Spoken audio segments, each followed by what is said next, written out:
विधायक बनना चाहते हैं या शिक्षिका ममता रानी शिक्षक स्नातक क्षेत्र से प्रत्याशी बनना चाहते हैं या फिर पार्टी को ही मजबूत करते हैं? जी, शिक्षिका ममता रानी स्नातक क्षेत्र से चुनाव इसलिए नहीं लड़ना चाहती क्योंकि यह सीट गठबंधन में जदयू के पास है और जो कैंडिडेट जदयू तय करेगा हम सब मिलकर गठबंधन धर्म का पालन करते हुए उनके लिए काम करेंगे।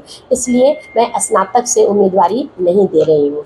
आपने कहा हाँ, शिक्षा के क्षेत्र से नहीं दे रहे हूँ। आपने कहा भाजपा नेत्री ममता रानी, तो निसंदेह मैं 25 वर्षों से भारतीय जनता पार्टी में हूँ, सच्ची सिपाही हूँ और जो भी दायित्व मुझे दिया गया मैंने पूरी तन्मयता से उसको निभाया है।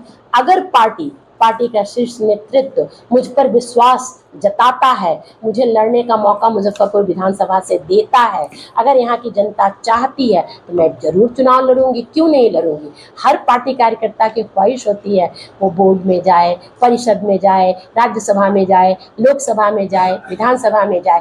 मेरी भी ये स्वाभाविक से इच्छा है, तो पार्टी तय करेगी, पार्टी टिकट देगी तो अवश्य तैयारी में लगे हुए हैं विधानसभा। और भाजपा का कार्यकर्ता हमेशा तैयार रहता है और जब एक चुनाव खत्म होता है तो भाजपा की नीति है कि वो आसन्न दूसरे चुनाव में लग जाता है। वो चाहे हमारे अमित शाह जी हो, हमारे राष्ट्रीय अध्यक्ष जी हो, तो हम लोग तैयारी के मोड में रहते हैं और बिल्कुल अपनी तैयारी तो रखनी ही होगी। सिर्फ एग्ज़ाम के समय जो बच्चा पढ़ता है वो बहुत बेहतर रिजल्ट नहीं करता, पूरे साल पढ़ाई करनी पड़ती है, तो तैयारी तो करनी पड़ती है। आपने इच्छा जताई है क्या इस संबंध में?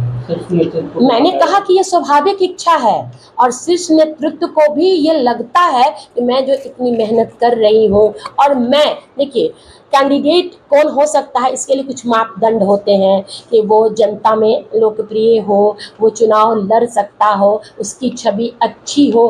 तो इन चीज़ों में अगर मैं फिट बैठती हूँ तो ये स्वाभाविक रूप से शीर्ष नेतृत्व भी अपने कार्यकर्ताओं का कार्य देखता है। जिस दिन मैंने मंच संचालन किया था नरेंद्र मोदी जी का पताही में, तो मुझे शीर्ष नेतृत्व ने काम देख करके ही मंच संचालन दिया होगा। तो कार्यकर्ता के काम पर नेतृत्व की नज़र रहती है और नेतृत्व कई तरीकों से ठोक बजाकर परख कर ही टिकट का निर्णय लेता है। तो निर्णय लेगा तो मैं बिल्कुल उसका पालन करूँगी। आपने खुद को अपने आप को फिट मान लिया है?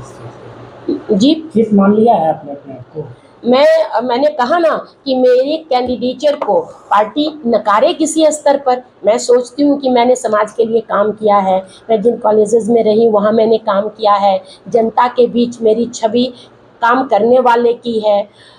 मेरा पॉलिटिकल एक तरीके से बैकग्राउंड भी है। मेरे परिवार में मेरे पिताजी वार्ड पार्षद होते रहे हैं, मेरे चाचा कुढ़न्नी से चुनाव में वो 5 बार समाजवादी पार्टी से साधु संसाही जी ने चुनाव लड़ा है।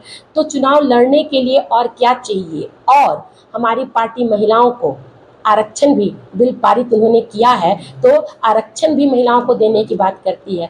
तो मैं समझती हूँ कि मैं इन स्तर पर खरी उतरती हूँ, लेकिन अहम बात ये है कि शीर्ष नेतृत्व तय करेगा तभी मैं चुनाव। 2024 लोकसभा चुनाव में भाजपा ने एक भी महिला प्रत्याशी बिहार में नहीं। देखिए बिहार में 5 गठबंधन को लेकर के बीजेपी को चुनाव लड़ना पड़ा। 5 गठबंधन में सीटें बट गई। कुछ सीटें लोजपा को गई, वहाँ 2 महिला को मिला, जदयू में गई 2 महिला को वहाँ मिला। इन चुनाव से पहले राज्यसभा में हमारी 1 सांसद गई, 2 में से 1 सीट महिला को मिला। विधान परिषद में 3 में से 1 सीट महिला को मिला। तो विनिबिलिटी बहुत महत्वपूर्ण होता है सीटों पर। तो जिन सीटों पर हमारी विनिबिलिटी दिख रही थी वो सीटें जदयू के खाते में चली गई। अब आप देखिए शिवहर की सीट थी हमारी, वहाँ विनिबिलिटी पर जदयू को गया तो महिला ही जीती, तो हमारे गठबंधन की ये सीट हुई। इसलिए विनिबिलिटी देख के दी गई है सीटें और आगे हम उम्मीद करते हैं महिलाओं को विधानसभा में अच्छी संख्या में सीटें मिलेंगी।